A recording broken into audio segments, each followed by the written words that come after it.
안녕하세요. 오늘도 여러분 곁에서 진심으로 출발하겠습니다. 레디 개장 시그널 진행의 조수빈입니다. 지난주 금요일 뉴욕 증시는 타코 트레이드가 쉬어가면서 혼조세로 거래를 마쳤습니다. 특히나 이 업종별로 투심이 굉장히 크게 엇갈렸던 날이었는데요. 인텔이 가이던스 쇼크 그리고 1분기 수요와 공급이 모두 불확실해지면서 17% 넘게 급락세 보였습니다. 전반적으로 반도체주들의 좀 투심을 위축을 시켰고 반면 마이크로소프트와 아마존, 빅테크 종목에는 저가 매수세가 실리면서 오랜만에 큰 반등세를 보여줬죠. 그리고 이란에 대한 미국의 전쟁 위협, 지정학적 리스크까지 결합이 되면서 금과 은, 원자재 시장이 다시 한번 상승세를 보였습니다. 특히 금값이 또 온스당 5,000달러를 돌파하면서 사상 최고치를 기록하기도 했고요. 안전자산 선호 심리를 자극했습니다.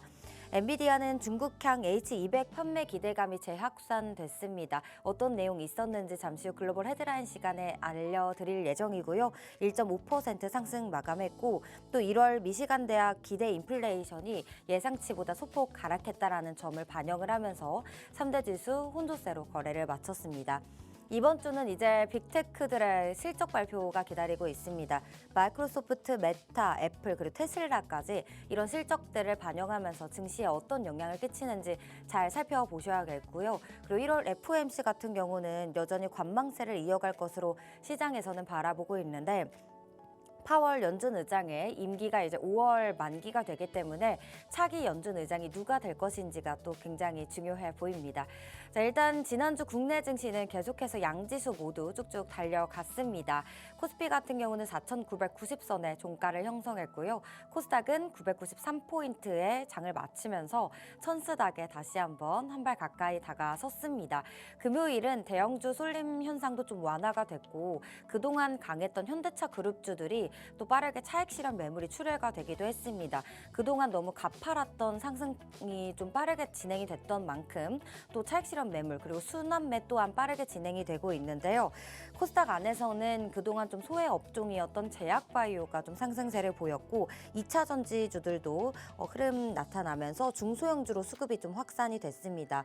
여기에도 더불어민주당의 코스피 5천 특위는 이재명 대통령과의 또 오찬에서 코스닥 3,000포인트 달성을 위한 이 STO, 스테이블 코인 디지털 자산을 활용하겠다라는 이 제안 속에서 네이버 그리고 카카오가 급등했고요. 또 카카오페이는 상한가로 거래를 마치기도 했습니다. 일각에서는 29조 원을 돌파한 이 신용 잔고 비율을 가지고서 우려가 또 나오기도 하고 있습니다. 지난해 9월에서 10월 그리고 굉장히 급등하는 장세 속에서 4,200포인트를 코스피가 도달을 하고 그 이후에 장대 음봉이 또 3거래일 연속 나오기도 했기 때문에 5,000포인트를 종가로 달성한 다음에 어떤 전략을 세워나가야 할지가 또 굉장히 중요해 보이는데요. 이런 부분들 저희 팍스경제TV 또 레디 개장 시그널과 함께 든든하게 전략 세워가시길 바랄게요. 자, 저희 프로그램에서는요. 주말 사이에 어떤 이슈들 있었는지 글로벌 헤드라인 이야기 나눠볼 예정이고요. 또 뉴욕 증시 마감 상황도 자세히 전달해드릴 예정입니다. 여기에 오늘 또 개장 상황 실시간으로 전해드릴 예정이고 실시간 트렌드 섹터도 4가지 정도 쉽게 알려드릴 예정이니까요. 채널 끝까지 고정하셔서 많은 인사이트들 챙겨가시길 바랄게요. 저희는 유튜브 채널에서도 시청 가능합니다. 검색창에 팍스경제TV라고 검색하시면 저희 채널 바로 나오고요.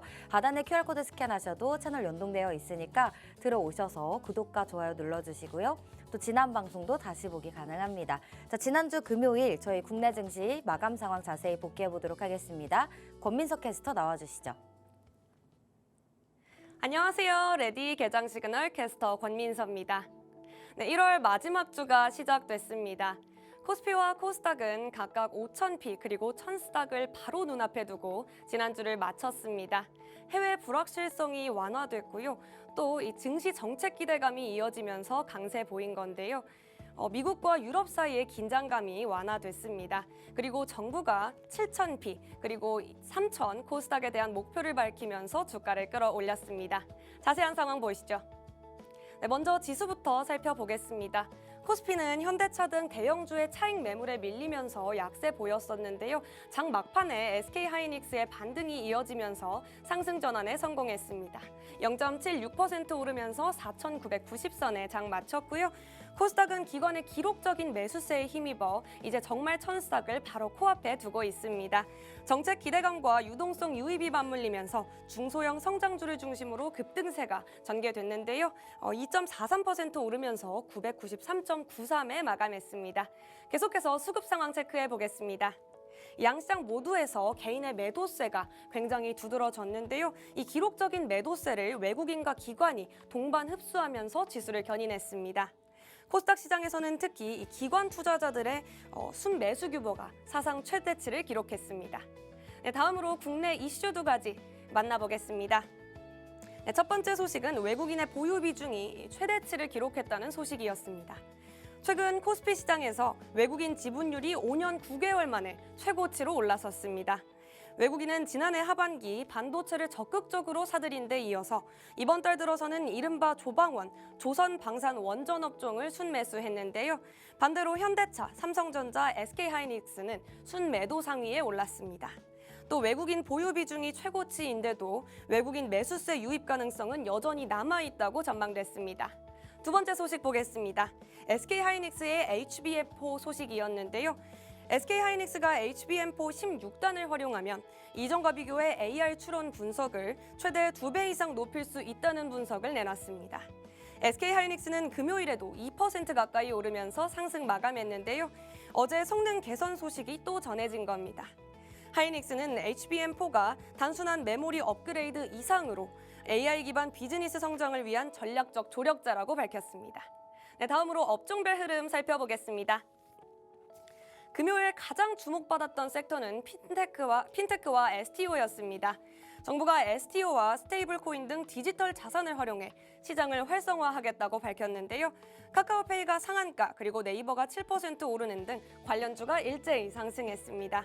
상법 개정 소식에 증권주도 올랐고요. 로봇과 우주 관련주는 일론 머스크의 휴머노이드 판매 발언과 스페이스X IPO 기대감에 강세 나타냈습니다. 또 제약바이오도 올랐는데요. 삼천당제약은 일본 판매 기대감에 전날에 이어 금요일에도 13% 넘게 급등세 보였고요. 알테오제는 드디어 상승 전환하면서 4% 넘게 올랐습니다. 네, 다음으로 특징주 두 가지 살펴보겠습니다. 첫 번째 특징주는 미래에셋 증권이었습니다. 16% 넘게 오르면서 34,800원에 장 마쳤고요.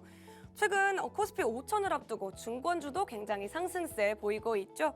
이 가운데 이재명 대통령은 자사주 의무 소각이 담긴 3차 상법 개정안 통과를 서둘러 달라고 당부했는데요. 이 소식에 증권주가 다시 고공행진했고요. 여기에 디지털 자산 법제화에 따른 수혜 기대감까지 더해지면서 증권주 중 시총 1위인 미래에셋은 우리금융지주까지 넘어섰습니다. 또 이날 스페이스X의 상장 본격화 움직임까지 전해졌는데요. 스페이스X에 약 4천억 원을 투자한 미래에셋의 호재로 작용했습니다. 두 번째 특징주 만나볼까요? 네, 두 번째 특징주는 ST팜이었습니다. 역시 16% 넘게 올라주면서 13만 9,600원에 장 마쳤습니다. ST팜은 23일 미국 바이오 기업과 825억 원 규모의 원료 공급 계약을 체결했다는 소식을 전했습니다. 해당 규모는 단일 품목 계약으로 역대 최대 규모 수주고요. 이 같은 공시는 ST팜에서 굉장히 이례적인 규모로요. 시장의 주목을 받았습니다. ST팜은 이번 원료의약품이 글로벌 신약에 공급될 예정이라고 밝혔는데요. 상업화가 진행될 경우에는 신약 제조사가 ST팜과 추가 계약을 할 가능성도 있으니까요. 이 부분도 참고하시면 좋겠습니다. AR 시그널도 살펴보겠습니다. 네, 첫 번째 시그널은 창업투자였습니다. 중소벤처기업부는 문화체육관광부, 해양수산부, 그리고 한국벤처투자와 함께 약 4조 4천억 원 규모의 벤처펀드를 조성한다고 밝혔습니다. 중기부는 이번 투자를 통해 AI와 딥테크 기업을 지원하고 비수도권의 벤처 투자를 활성화하겠다는 계획이고요. 문제부는 제작사의 지식재산권 확보와 영화 제작 기반을 강화할 예정입니다. 해당 소식에 우리기술투자가 10% 넘게 오르는 등 투자 관련 금융주들이 일제히 상승했습니다. 두 번째 특징주 만나보겠습니다. 네, 건설이었는데요. 다음 달 MSCI 정기 변경 가능성에 따라 주가 전망이 엇갈리고 있습니다. 현대건설은 편입될 가능성이 굉장히 높게 전망됐고요. 반대로 LG생활건강은 편출될 가능성이 높다고 예상됐습니다. 현대건설 주가는 52주 신고가를 경신했고요. 관련주와 긍정적 전망이 예상되는 종목들은 모두 올랐습니다. 차기 후보군은 시가총액 7조 원 중반 이상 종목에 주목할 필요가 있다는 의견도 전해졌으니까요. 이 부분도 참고하시면 좋겠습니다. 금요일 미증시 상황도 체크해 보겠습니다. 23일 뉴욕 증시는 혼조 마감했습니다. 미군 함대가 이란으로 향하고 있다는 소식에 위험 회피 심리가 강해졌고요. 인텔이 급락하면서 반도체가 하락한 가운데 빅테크는 저가 매수로 강세 보였습니다. 다우존스는 0.58% 하락하면서 49,098선에 장 마쳤고요. 나스닥은 0.28% 올랐습니다. 23,501선에 장 마쳤고요. S&P 500은 0.03% 소폭 올라주면서 6,915선에 마감했습니다. 계속해서 시총 상위 흐름도 체크해 보겠습니다. 먼저 중국이 엔비디아의 H200 수입을 허용했다는 소식에 엔비디아는 1.53% 상승했습니다. 빅테크로 투자금이 몰리면서 마이크로소프트와 아마존도 올라줬고요. 다만 전반적으로 혼조 흐름 나타나면서 이 실적 발표 기대감에 반등을 시작한 메타를 제외하고는 모두 하락세 보였습니다. 계속해서 특징주 3가지도 살펴보겠습니다. 첫 번째 특징주는 인텔이었습니다. 인텔은 금요일 실적 발표에서 AI CPU 주문이 폭증했지만 생산 능력이 부족해 공급하지 못했다고 밝혔습니다. 무려 17% 급락했는데요. 지난해 트럼프 대통령이 90억 달러 지원을 약속한 이후 5개월 동안 이어진 주가 상승세가 하루 만에 무너졌고요. 인텔은 고객을 확보하기 전까지 신규 시설 투자를 미루면서 경쟁사와 격차까지 더 벌어지고 있는 상황입니다. 두 번째 특징주는 AMD였습니다. 인텔과는 반대로 AMD는 수요 폭발에 힘입어 강력한 랠리를 펼쳤습니다. 9일 연속 상승세 이어가고 있는데요. 지난 12일부터 금요일까지 무려 25% 급등했습니다. 금요일에는 인텔의 공급난 소식에 AMD가 그 대안이 될 수 있다는 기대감이 이어졌고요. 다만 AMD도 공급 역량이 충분한 편은 아니어서 1분기 CPU 가격 인상 가능성도 거론되고 있습니다. 마지막 특징주는 모더나였습니다. 최근 모더나는 암 백신 효과 발표에 급등세를 이어갔었죠. 그런데 방셀 모더나 CEO가 미국 내 백신에 대한 부정적인 여론이 이어지면서 새로운 후기 단계 백신 임상 시험에 투자할 계획이 없다고 밝혔고요. 그러면서 6% 넘게 하락했습니다. 지금까지 금요일장 함께 짚어봤습니다. 대형주가 쉬어가는 사이 코스닥과 정책 테마가 완벽한 바통 터치를 보여줬는데요.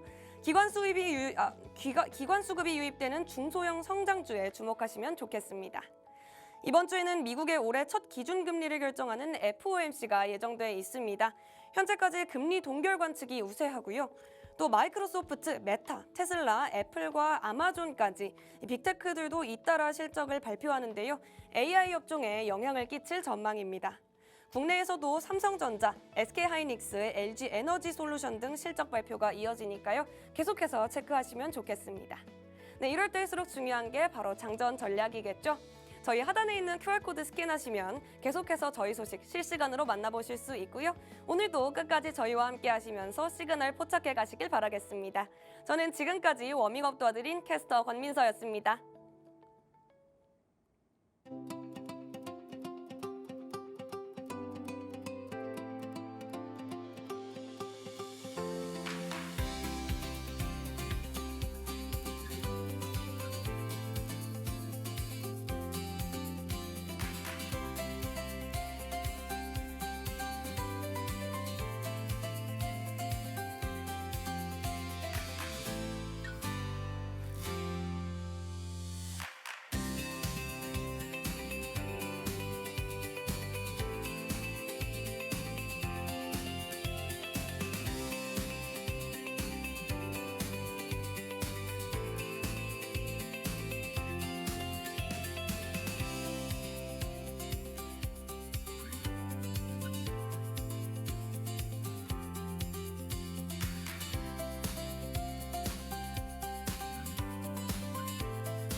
지난 금요일 뉴욕 증시 마감 상황 자세히 체크하고 가시죠. 일단 3대 지수는 쉬어갔습니다. 타코 트레이드로 2거래일 연속 그래도 강세를 보여줬던 뉴욕 증시가 금요일에는 쉬어갔는데요. 현재 보시면 다우지수 홀로 0.58% 마이너스권이고요. 나스닥과 S&P 500 지수는 그래도 각각 0.28%, 0.03% 상승 마감했습니다. 나스닥이 이렇게 상승을 했던 이유로는 아무래도 엔비디아의 상승세가 있었겠죠. 엔비디아는 다시 한번 중국향 H200에 대한 이 수입을 허용하겠다라는 소식과 함께 1.59% 상승을 했고요. 또 M7 기술주들이 오랜만에 알파벳과 애플을 제외하고는 대부분 다 상승을 했습니다. 일단 3대 지수가 출발은 모두 다 하락세로 출발을 했어요. 그 이유로는 아무래도 트럼프 대통령이 목요일 현지 시간 목요일 오후죠. 이란에 대해서 만일의 사태에 대비해 미군 대형 함대가 이란 방향으로 가고 있다라고 또 이 언급한 사실이 아무래도 증시에 부담을 끼치면서 지정학적 리스크가 생기면서 3대 지수 모두 하락 출발했고요. 나스닥은 엔비디아 그리고 M7 종목들이 대부분 강세를 보이면서 상승세를 가장 크게 가지고 갔습니다. 자, 히트맵 통해서 주요 종목들 살펴보도록 하겠습니다. 마이크로소프트는 3.28%, 그리고 아마존은 2.06%, 메타는 1.72% 상승을 했고요. 그동안 좀 많이 올랐었던 구글은 쉬어갑니다. 애플도 좀 계속해서 하락 중이고요. 빅테크 중심으로 올랐고 좀 에너지 주식들이 오랜만에 짙게 초록불을 그려냈습니다. 종목별로는 전기차 안에서는 테슬라가 0.07%, 그리고 루시드는 3.57% 하락 마감했습니다. 반도체주 안에서 인텔이 17% 이상 폭락을 하면서 반도체 지수 역시 1.2% 급락세 보였고요. 업종별로는 임의 소비재, 필수 소비재, 그리고 에너지 쪽이 상승세를 보였습니다. 특히 금융주들은 좀 빨갛게 빨간 하락세를 보였는데 1.38% 마이너스권 나타났습니다. JP모건 상대로 트럼프 대통령의 50억 달러 소송 이슈가 전반적으로 좀 추심을 위축시켰다라는 점 참고하셔야겠습니다. 이어서 헤드라인으로 넘어가 보도록 할게요. 먼저 첫 번째 헤드라인입니다. 도널드 트럼프 미국 대통령이 이란을 향해 대규모 미국 전력이 이동하고 있다고 경고를 했습니다. 현지 시간 22일 목요일 오후죠. 트럼프 대통령은 이란 정부가 반정부 시위 참가자들을 살해할 경우에 공격하겠다고 여러 차례 경고를 했었는데 아직 구체적인 군사 행동 방침은 나오지 않은 그런 상황입니다. 그래서 미국 동부 시간 기준으로 23일 뉴욕 상업거래소에서 WTI가 전장 대비 1.71달러 급등을 하면서 배럴당 61달러에 마감을 했습니다. 트럼프 대통령은 군사적 압박을 가하면서 이란 정권의 불확실성도 커졌는데요. 미국이 이란 최고 지도자의 퇴진을 요구할 가능성이 커진 가운데 무력으로 정권 정복을 시도하면 유가는 더욱더 가파르게 오를 수도 있다라는 점 참고하셔야겠고요. 이란은 하루에 약 340만 배럴의 원유를 생산하는 국가로 전 세계 원유 공급의 1% 정도를 차지를 합니다. 하루 생산량이 1,350만 달러에 달하는 미국과 또 950만 배럴의 사우디아라비아에 비하면 핵심 플레이어는 아니지만요. 그래도 사우디와 이란이 굉장히 인접해 있다는 점에서 분쟁이 발생하면 이 공급망이 교란될 위험성도 크다라고 합니다. 이 부분이 좀 주식시장에서 좀 아무래도 투심을 위축시켰던 부분인 것 같고요. 다음 헤드라인으로 넘어가 보도록 하겠습니다. 주말 사이 나왔던 이야기인데요. 도널드 트럼프 미국 대통령이 캐나다가 중국과 무역협정을 체결하면 100% 관세를 부과할 것이다라고 경고를 했습니다. 트럼프 대통령은 현지 시간 24일 소셜미디어에서 카니 총리를 주지사로 표현을 했는데요. 이 부분은 아무래도 미국의 51번째 주다라는 것을 좀 의미를 하면서 캐나다 총리를 주지사로 불러온 겁니다.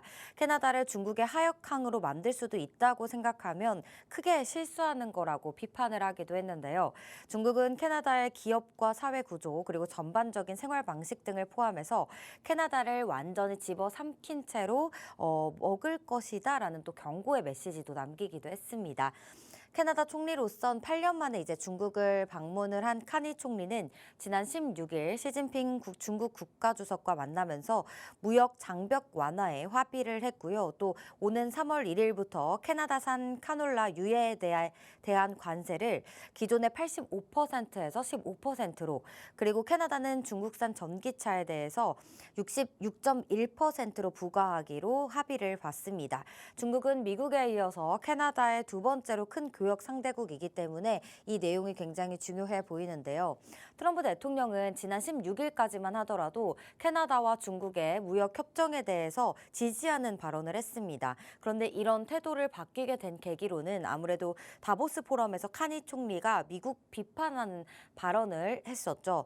이 비판 발언 속에서 아무래도 그린란드 영유권 주장에 대해서 좀 강력하게 비판을 했는데 이 부분을 통해서 트럼프 대통령이 바로 태도를 바뀌면서 관세를 부과하겠다고 또 캐나다에 경고를 했습니다. 자, 이렇게 헤드라인 두 가지도 살펴봤고 다음 헤드라인으로 넘어가 보도록 하겠습니다. 지난 금요일 뉴욕 증시에서는 금과 은, 원자재 시장의 강세가 좀 두드러졌었는데 방금 나온 또 속보가 있습니다. 금값이 한국 시간으로 26일 오전 8시 4분 기준이고요. 국제 금 현물 가격이 전장보다 0.75% 상승을 하면서 온스당 519달러를 기록했고요. 5,000달러를 사상 처음으로 돌파를 했습니다. 그리고 은 가격 같은 경우도 현지 시간 23일 미국 시간 기준으로요. 온스당 100달러를 돌파를 했고 금 현물 가격 역시 온스당 100달러를 돌파를 했습니다. 이렇게 폭풍 상승세를 이어가고 있는 가장 큰 이유는 아무래도 안전자산 선호 심리가 계속해서 높아지고 있기 때문인데요. 특히 최근에 그린란드를 둘러싼 이 지정학적 리스크가 아무래도 셀 아메리카 현상이 나타나면서 미국 달러 약세 그리고 국제 수요 약화가 이어지고 있으면서 금과 은 가격의 상승세를 좀 올리는 요인으로 작용을 했습니다. 금 현물 가격은 연초 이후에 13%나 상승을 했고요. 그리고 은 선물도 같은 기간 29% 급등을 했습니다. 올해만 놓고 보더라도 이렇게 굉장히 많이 상승을 했는데 특히 은 가격은 지난 1년 동안을 두고 봤을 때는 200%나 넘게 올랐다라는 점이 특징이었는데요. 전문가들은 금값과 은값이 당분간 상승세를 더 이어갈 것이라고 또 보고 있습니다. 다만 변동성 리스크가 큰 만큼 급락하기 시작하면 이번에 형성된 고점이 수년간 다시 넘기 어려운 또 고점으로 남을 수도 있다라는 우려의 시각도 나오기 때문에 참고하셔서 투자하셔야겠습니다. 자, 다음 헤드라인으로 넘어가 보겠습니다. 제가 오프닝에서 말씀드린 것처럼 중국 정부가요, 이 자국 기술 기업들의 그동안 수입 금지 상태였던 이 엔비디아의 AI 칩 H200이죠. 주문 준비를 지시하는 것으로 로이터 통신이 보도를 했습니다. 중국 규제 당국은 최근 알리바바, 텐센트, 바이트댄스 등 이런 중국의 대기업들의 해당 칩 구매를 위한 절차를 밟을 수 있도록 승인을 내줬다고 이제 보도가 나온 건데요. 중국은 H200 구매 승인 조건으로 기업들에게 화웨이나 캠프리콘 같은 자국에서 만든 AI 칩도 일정 주문을 해야 한다라고 이제 얘기할 계획이긴 한데요. 구체적인 수치나 비율은 나오지 않았습니다. 반도체 자립 목표 속에서도 중국이 AI 모델 경쟁의 최전선에 있는 이 주요 기술 기업들의 요구를 먼저 들어주고 있다라는 부분을 시사하고 있고요. H200의 이제 중국 수입이 시작된다면 사실상 0으로 찍히던 이 중국 시장 매출이 엔비디아에서 크게 증가할 것으로 전망이 되고 있습니다. 이 소식에 엔비디아가 1.5% 금요일 날 상승을 했고요. 또 알리바바와 바이트댄스는 H200 칩을 각각 20만 개 이상 주문할 의사가 있다고도 밝힌 바가 있었죠. 지난해 초에 챗 GPT에 필적할 만한 AI 모델을 선보이면서 전 세계에 충격을 줬던 이 딥시크 또한 H200의 주요 수요처로 예상이 되고 있습니다. 이 소식이 전해지면서 엔비디아가 장중에는 한때 2.6%까지 고점을 올리기도 했었고요. 뉴욕 증시에 상장된 TSMC의 ADR 역시 2% 올랐습니다. 다음 헤드라인 넘어가 보도록 하겠습니다. 이 부분은 지난주에도 제가 전해드린 바 있었는데 금융주의 전반적인 하락세를 이끌었기 때문에 다시 한번 간략하게 말씀드리도록 하겠습니다. 트럼프 대통령이 JP모건과 다이먼 회장을 상대로 50억 달러 배상 소송을 플로리다주 법원에 제기를 했죠. 2021년 JP모건이 트럼프 관련 계좌를 폐쇄한 것이 이 정치적 차별이라는 주장과 함께요. 다이먼 회장은 관세, 이 이민 정책 등에 공개적으로 좀 반대 입장을 그동안 표명을 해왔습니다. 했습니다. 달모 회장은 다보스 포럼에서 카드사 이자율 10% 상한 정책을 경제적 재앙이라고도 평가절하하기도 했었는데 이렇게 트럼프 대통령과 JP 모건의 이런 계속해서 분쟁이 일어나고 있습니다. 미국 금융 정책의 불확실성이 커지면서 글로벌 투자자들의 리스크 모니터링이 다시 한번 필요성이 부각되고 있습니다. 다음 헤드라인으로 빠르게 넘어가 보겠습니다. 지난 금요일 날 미국의 미시간 대학교 소비자 심리 지수가 발표가 됐죠. 올해 들어서 개선된 것으로 나타났다라고 해석해 보면 될 것 같습니다. 일단 소비자 심리 지수는 1월 56.4로 전월 대비 3.5포인트 상승을 했고요. 그리고 우리가 예상했던 예상치보다도 2포인트 넘게 상향 조정이 됐습니다. 1년 전과 비교할 때 여전히 그래도 낮은 수치라고는 또 지적하는 비판의 소리도 나오고 있습니다. 또 S&P 글로벌에서 PMI 지수도 나왔는데요. 예비치가 52.5로 전월 대비 보합권으로 나타났다고 밝혔는데요. 이는 시장 전망치인 53을 밑도는 수치입니다. 제조업 PMI 같은 경우도 51.9로 발표가 됐고 전월 대비 0.1포인트 상승을 했는데 전망치는 역시 미치지 못했다라는 점 참고하셔야겠습니다. 아무래도 트럼프 행정부가 새해 들어서 여전히 불확실성 정책을 계속 펼치고 있죠. 미국 기업들이 신규 투자와 채용 그리고 재고 확충을 좀 미루면서 관망세를 유지하고 있기 때문으로 풀이가 되고 있습니다.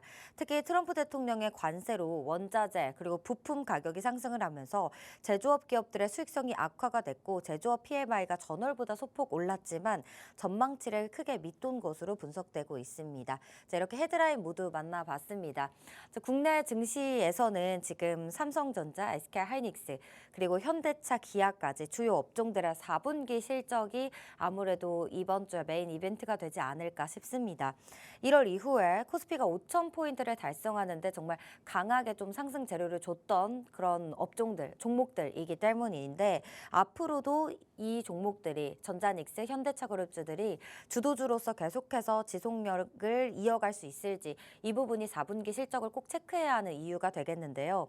1월 초에 4분기 잠정 실적 서프라이즈를 기록한 삼성전자처럼 SK하이닉스도 시장에서는 어닝 서프를 크게 지금 기대를 하고 있는 상황입니다. 다만 이제 반도체주들은 연초 대비해서 주가 급등분의 4분기 실적 기대감이 이미 선 반영이 되어 있는 것도 있습니다.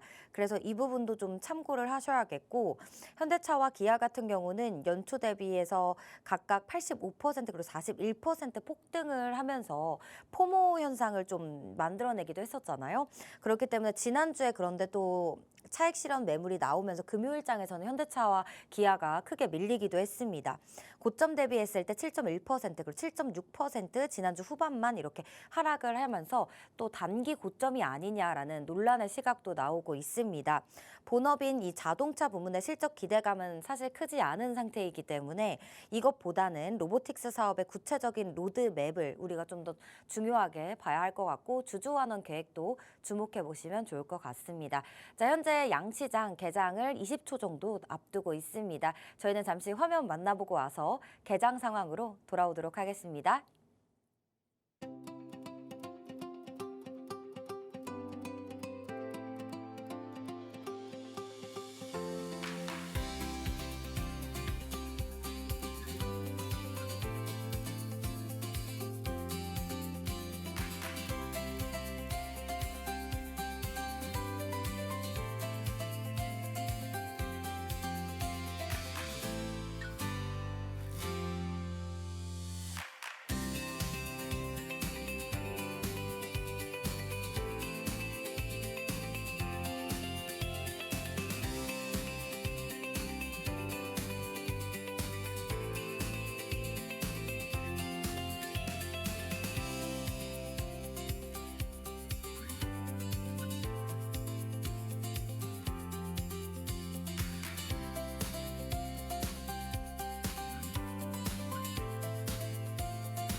2026년 1월 26일이고요. 현재 지금 코스닥이 또 천스닥을 돌파를 하면서 양시장 개장했습니다. 자세한 지수 분위기 살펴보도록 하겠습니다.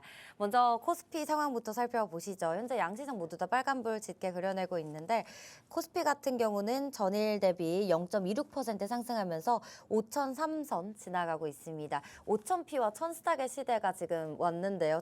코스닥 같은 경우는 1.64% 좀 더 강하게 뛰어오르고 있고요. 1,011선 지나가고 있습니다. 지금 시작부터 천스닥으로 개장을 했기 때문에 종가까지 계속 흐름 이어줄지 기대를 해보겠고요. 수급 현황 살펴보도록 하겠습니다. 네, 현재 양시장에서 모두 다 개인이 좀 물량을 사들여내고 있고 외국인의 수급은 부재한 상황입니다. 외국인 거래소에서 1,900억 원가량 팔아내고 있고 기관 역시 지금 1,000억 원 넘는 물량 동반 매도 우위 나타나고 있습니다. 코스닥 시장 같은 경우도 비슷합니다. 개인이 500억 원가량 소폭이지만 사들이고 있고 기관도 그래도 매수에 동참하고 있는 모습이고요. 외국인 매도 우위 나타나고 있습니다. 선물 시장 같은 경우는 외국인이 그래도 매수 우위 나타나고 있다라는 점 참고하셔야겠습니다. 자, 이어서 시가총액 상위 종목들 살펴보도록 하겠습니다. 먼저 거래소부터 종목들 하나하나 따라가 볼게요. 삼성전자, SK하이닉스와 희비가 엇갈린 모습입니다. 다음 달부터 엔비디아와 AMD에 부품을 공급하겠다라는 HBM 소식이 있었죠. 이 같은 호재 안고서 지금 15만 5,400원에 거래되고 있고요. SK하이닉스는 반면에 2% 쉬어갑니다. 현대차 금요일장에 이어서 오늘도 기아와 함께 1% 넘는 동반 하락세 이어가고 있고요. 2차 전지주 쪽으로도 수급이 들어오고 있는 상황입니다. LG엔솔 0.97% 상승입니다. 삼성바이오로지스도 강보합권 나타나고 있습니다. 한화에어로스페이스는 1%대 상승세 보이고 있고요. 반면에 조선 쪽 HD 현대중공업은 쉬어가고 있지만 하나오션은 그래도 강보합권 나타나고 있습니다. 네이버도 한번 확인을 해볼게요. 오늘 2.8%도 강하게 오르면서 스테이블 코인, 디지털 자산 쪽, 좀 핀테크 업종 모두 다 지금 장 초반부터 상승 흐름 좋은 모습입니다. 코스닥 시장으로 넘어가 보도록 하겠습니다. 오늘 지금 제약바이오 종목들 모두 다 상승하고 2차 전지주들도 강한 흐름 보여주고 있습니다. 천스닥이라는 좋은 숫자와 함께 지금 현재 1위부터 15위까지 모두 빨간불인데요. 현재 알테오젠도 강보합권이고 에코프로 그룹주들의 상승세가 눈에 띕니다. BM은 5% 넘는 강세, 에코프로도 3.68% 상승이고요. 또 ABL바이오 그리고 리가켄바이오도 오늘 강한 상승 곡선 그려내주고 있네요. ABL바이오 5.3%, 리가켄바이오도 3.19% 상승입니다. 그 밖에도 파마리서치도 2.5% 상승을 하고 있고 D&D 파마텍도 4.5% 오르면서 89,700원에 거래되고 있습니다. 현재 코스닥 시장 안에서 대부분의 종목들이 상승 흐름을 보여주고 있고 양시장 모두 다 하락 종목 수보다 상승 종목 수가 좀 더 많다라는 점 참고하셔야겠습니다. 네, 이제 오늘 또 시장에 있어서 트렌드 섹터 알아봐야겠죠. 오늘은 조윤아 캐스터가 준비했습니다. 네, 안녕하세요. 캐스터 조윤아입니다. 네, 오늘 드디어 코스피가 5,000피로 그리고 코스닥은 1,000포인트로 시작하는 하루인데요. 1월 마지막 주 월요일 정말 느낌이 좋습니다. 네. 지난주 코스피가 드디어 새로운 역사를 시작했다라고 하면서 오늘 오프닝을 준비했는데요. 사실 오늘이 그 역사적인 날이 아닐까 싶습니다. 1989년 1,000피를 돌파한 지 37년, 2021년 3,000선을 넘어선 지 5년 만에 달성한 5,000포인트입니다. 1956년에 단 12개의 상장사로 시작한 우리 증시인데요. 코스피, 코스닥 앞으로는 어떤 모멘텀을 가지고 어느 방향, 어느 마일스톤으로 향할지 계속해서 저희와 함께 살펴보시기 바랍니다. 네, 오늘 주도 섹터 4가지 준비했는데요. 바로 디지털 자산, 바이오, 스페이스X, 태양광입니다. 네, 이 4가지 섹터 지난장 그리고 주말 사이에 어떤 시그널을 보냈는지 저와 함께 살펴보도록 하겠습니다. 디지털 자산 먼저 살펴봅니다. 네, 코스피 5천 특별위원회가 지난주 금요일 이재명 대통령과의 오찬을 통해서 디지털 자산을 활용한 코스닥 3천 시대를 열자라는 목표를 제시했습니다. 오늘 코스닥이 1,000포인트를 넘으면서 시작하면서 좀 느낌이 좋은데요. 이 왼쪽에 보시면 이 정부 여당에서 제안한 코스닥 지수 3천 달성에 대한 방안이 방안이 리스트업되어 있습니다. 그 중에 한 부분을 보시면 이 마지막에 제가 빨강색으로 표시해둔 디지털 자산이 눈에 띕니다. 이 디지털 자산을 활용해서 코스닥 3천 시대를 열자라고 하면서 이 디지털 자산에 대한 관심이 쏠렸는데요. 이 디지털 자산 오늘도 이 카카오페이가 상승하면서 시작을 하면서 계속해서 오늘까지 이 탄력 계속되고 있습니다. 일단 이 요지를 보면 코스닥을 부양을 하기 위해서는 당연히 상장 기업이 늘어나야 하고 이 상장 기업들이 투자를 유치할 수 있는 환경이 조성돼야 한다는 것이 포인트고요. 그러기 위해서는 이 STO 원화 스테이블 코인을 활용해서 이 디지털 자산을 적극 사용하자라는 내용을 이재명 대통령에게 제안한 것으로 전해졌습니다. 기업은 이 STO를 활용해서 상장을 할 수 있고 또 투자자의 입장에서는 이 원화와 패깅된 연동된 스테이블 코인을 활용해서 투자를 용이하게 할 수 있다는 것이 골자로 이해를 하시면 되겠습니다. 다만 이 모든 부분은 법제화가 되어야 생태계가 마련되기 때문에 법제화도 중요한 부분으로 무게가 실리고 있는데요. STO 관련한 법안은 가상자산법 1단계 법안으로 작년에 마련이 됐지만요.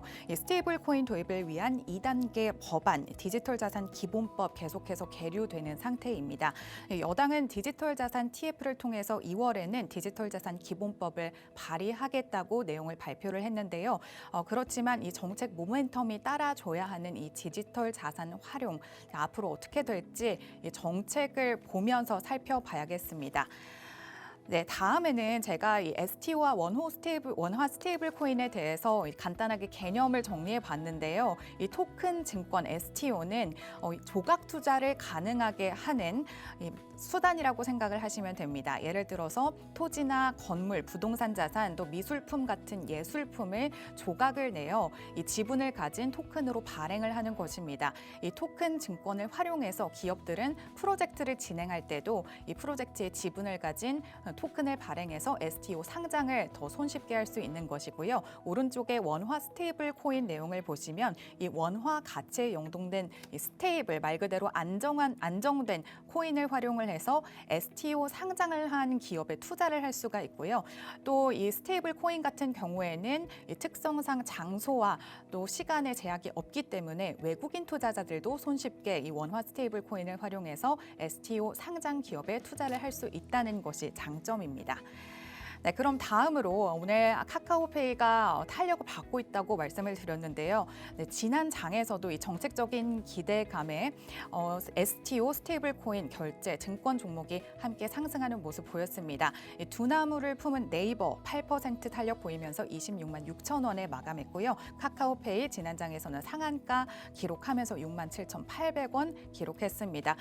그 이후에도 또 헥토 파이낸셜 다날, NHN KCP 등 모두 상한가를 기록하면서 마감한 모습 지난 장에서 특징적으로 체크해 가시면 좋을 것 같습니다. 네, 앞으로 정책적인 모멘텀 함께 살펴가시면서 디지털 자산 종목에도 관심 가져보시면 좋을 것 같습니다. 네, 다음 섹터는요. 바이오입니다. 네, 바이오 오늘도 빨간불을 켜내면서 좀 코스닥 지수를 계속해서 부양을 해주고 있는 모습인데요. 네, 사실 최근에 알테오젠이 20%의 급락세를 보이면서 바이오 종목 괜찮은가라는 좀 걱정을 하셨던 분들도 계셨을 건데요. 사실 지난주 금요일 장 기준 이틀 연속 제약 바이오 종목들 상승을 하면서 코스닥 지수를 부양을 해줬고요. 오늘 1000포인트에 도달하기까지 도움을 많이 준 제약 바이오 종목입니다. 네, 알테오젠 20% 급락 후 지난장에서 다시 4.73% 반등을 보였습니다. 기술 이전 규모 또 로열티 퍼센테지에 대한 시장의 실망감으로 20% 급락을 했지만 다시 한번 올라가주는 모습 보여줬고요. 또 특징적이었던 종목 삼천당 제약은 일본의 다이치산쿄 에스파와 먹는 위고비 제네릭에 대한 상업화 파트너십을 맺었다라는 소식으로 13.74% 오름세 보였습니다. 네, 오른쪽에는 제가 2026년 바이오 트렌드에 대해서 좀 발제를 해서 가져와 봤는데요. 이 네 가지의 트렌드 주목하시면서 K바이오의 앞으로의 성장세도 함께 살펴보시면 좋을 것 같습니다. 네, 미국의 생보법 발효가 됐죠. 중국 견제를 하는 목적으로 생보법이 발효가 된 것인데요. 한국 기업들이 중국 기업들 대신 수혜를 받을 수 있다는 점, 하지만 글로벌 전체 의약품 공급망이 재편이 되면서 한국과 이제 다른 국가들, 중국을 제외한 국가들과의 경쟁이 심화될 수 있다는 점도 포인트로 가져가시면 좋을 것 같고요. 이 비만 치료제 CDMO 부문 성장, 또 글로벌 제약사의 블록버스터급의 특허가 만료되면서 이 시밀러 시장도 활성화가 될 것으로 기대가 되고요. 또 M&A 기술 이전도 계속해서 기술 확보에 대한 경쟁으로 증가를 할 것으로 기대가 되고 있습니다. 네, 지난주에 오늘 상승을 보이고 있는 이 ABL 바이오, 리가켄 바이오 이 두 자릿수대 오름세를 보이면서 강한 탄력 받았습니다. 네, ABL 바이오, 리가켄 바이오 이 기술 이전 명가라고 불리기도 하죠. 네, 올해 이 두 기업 모두 신약 후보 3상 결과 발표를 앞두고 있습니다.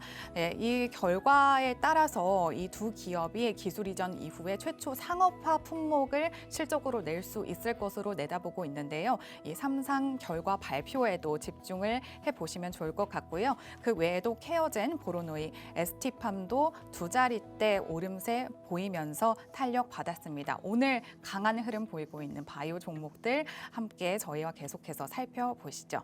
다음 섹터 넘어가도록 하겠습니다. 다음 섹터는 스페이스 X입니다.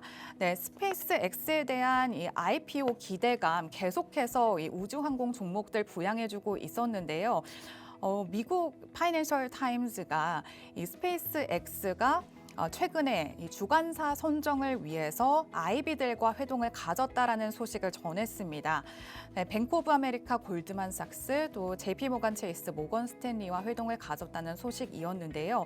사실 일론 머스크 CEO는 스페이스 X가 화성 궤도에 진입해서 안정화되기 전까지는 스페이스 X 상장을 하지 않는다라고 했지만 이 우주 AI 데이터 센터 구축에 대한 경쟁이 심화가 되면서 IPO 일정을 앞당긴 것으로 시장은 보고 있습니다. 2027년에 구글이 TPU를 탑재한 위성을 발사한다라고 발표를 하기도 했고요. 또 샘 알트만 오픈 AI CEO도 역시 이 로켓 발사 기업들에 대한 인수 기회를 탐색을 하면서 자금 조달을 하고 있다는 소식이 전해지기도 했죠. 그래서 이 일론 머스크 CEO가 마음이 조금 더 급해진 것 같은데요. 이 스페이스 X 2025년 기준 이 기업 가치가 8천억 달러에 추산이 됐지만 상장 시의 기업 가치는 1조 5천억 원 달러로 추정되고 있습니다. 이는 2019년 아람코의 290억 달러 사상 최대 규모를 넘어서는 규모이기 때문에 더 시장은 집중하고 있는 분위기입니다. 네, 그렇기 때문에 당연히 스페이스 X와 관련된 종목들 지난장에서 강세를 보였죠. 미래에셋증권 2천억 원을 재무적 투자를 했기 때문에 이 스페이스 X IPO 기대감이 두각될 때마다 상승세를 보이고 있습니다. 미래에셋증권 16% 상승하면서 마감했고요. 또 국내 첫 미국 우주항공 테크 ETF에도 순자산이 3천억 원 넘게 흘러 들어오면서 관심을 받았습니다. 그 이외에도 세아 베스틸지주, HVM 등 이 스페이스 X와 함께 항상 올라주는 종목들도 지난주 금요일장에서는 강세를 보였습니다. 올해 전 세계 로켓 발사가 더 증가할 예정이고요. 멀기만 했던 이 우주항공 분야에도 계속해서 관심을 가지면 좋을 것 같습니다. 마지막 종목, 마지막 섹터 태양광입니다. 네, 또 일론 머스크 사진을 제가 이렇게 넣어놨는데요. 일론 머스크가 이례적으로 다보스 포럼에 깜짝 등장을 하면서 이 우주 태양광에 관심이 집중되었습니다. 바로 이곳에서 AI 데이터 센터에 대한 전력 수급 그리고 냉각 문제를 해결할 수 있다는 발언이었는데요. 우주는 막대한 에너지 자원이고 바로 우주 태양광으로 지구 면적을 차지하지도 않고 이 태양광을 발전을 시킬 수 있다고 얘기를 한 것입니다. 또 이에 더해서 스페이스 X 수년 내 태양광 AI 위성을 발사하겠다는 이야기도 하면서 이 태양광 종목의 시세 탄력을 더했는데요. 미국의 태양광 종목들도 계속해서 상승하는 모습 보였습니다. 네, 우리 시장에서는 이 OCI 홀딩스, 한화솔루션이 지난 장에서 탄력을 받았고요. 각각 7%, 6%대 상승세 보이면서 이 태양광에 대한 관심 집중됐습니다. 특히 이 두 기업 같은 경우에는 미국, 중국 견제 금지 외국 단체 요건 강화에 대한 수혜 종목으로도 관심을 받고 있는데요. 이 태양광, 그냥 태양광이 아니라 이 우주 태양광에 대한 이 섹터에 대한 관심도 계속 가져가면 좋을 것 같습니다. 네, 지금까지 이렇게 네 가지 가지 섹터 살펴봤는데요. 네, 바쁜 1월 계속해서 달려온 만큼 오늘 코스피, 코스닥 모두 5,000선, 1,000선으로 출발을 했습니다. 네, 앞으로 계속해서 저희와 함께 하시면서 시장에서 중심 잡아가시기 바랍니다. 네, 미국과 일본 정부가 엔화 약세를 막기 위한 개입을 계획 중이라는 이 전망이 확산이 되면서 엔화 가치가 큰 폭으로 상승을 했는데 이 요인 때문일까요? 현재 달러 원 환율 또한 진정세를 찾아가고 있는 모습입니다. 현재 보시면 1,447원에 거래되고 있다라는 점 참고하셔야겠고요. 다시 한번 수급 잠깐 보고 넘어가겠습니다. 지금 양시장 모두 다 상승폭이 키워나갔고 외국인이 코스닥에 지금 수급이 들어오면서 코스닥 같은 경우는 2% 넘게 지금 강한 상승 탄력 가져가고 있습니다. 현재 1,017포인트 지나가고 있고요. 코스피도 동반 지금 강세 이어가고 있으면서 5,016선 지나가고 있습니다. 거래대금 상위단 종목들 빠르게 훑어보겠습니다. 거래소는 삼성전자 아까 말씀드린 HBM4 공급 소식에 지금 계속해서 수급이 들어오고 있는 상황이고요. 카카오페이가 거래대금 상위 3위까지 올라왔습니다. 5.9% 강한 상승 탄력 받아가고 있고요. 삼성 SDI 2차전지 쪽도 현재 흐름 좋습니다. 지금 3.89% 오르고 있고요. 고려아연도 9% 넘게 상승하고 있네요. 이어서 코스닥 시장도 보도록 하겠습니다. 현재 1위에 휴림 로봇이 자리하고 있는데 15% 급락세 보이고 있습니다. 로봇 섹터 가운데서 종목별로 지금 움직임이 굉장히 다릅니다. 아무래도 실적이 찍히는 그런 쪽은 아니다 보니까 종목 옥석 가리기가 더욱더 중요해 보이는데 반면에 레인보우 로보틱스 같은 종목은 상승하고 있는 모습인데요. 레인보우 로보틱스는 6.59% 플러스권입니다. 반면 유로메카는 25% 거의 하한가에 가까운 하락세 보이고 있다라는 점 참고하셔야겠습니다. 오늘 제약바이오들 계속해서 좋고 보시면 NHN, KCP, 다날 이런 종목들도 스테이블 코인 쪽도 전 거래일에 비해서 계속해서 상승세 이어나가고 있다라는 점 참고하시면 되겠습니다. 네, 현재 양시장 모두 다 분위기가 좋습니다. 다만 짧은 시간에도 변동성이 크게 나타나고 있는 만큼 실시간 장 대응 전략이 무엇보다 중요해 보이는데요. 오늘도 저희 팍스경제TV 이어지는 프로그램들과 함께 하시면서 든든한 하루 전략 세워나가시길 바랄게요. 아울러 본 방송에서 제공하는 정보는 투자 판단에 대한 조언일 뿐 해당 종목의 상승과 하락을 보장하진 않습니다. 투자에 대한 책임은 본인에게 있다는 점 꼭 명심하시고요. 오늘도 성투하시는 월요일 되시길 바랄게요. 지금까지 시청해주신 여러분 고맙습니다.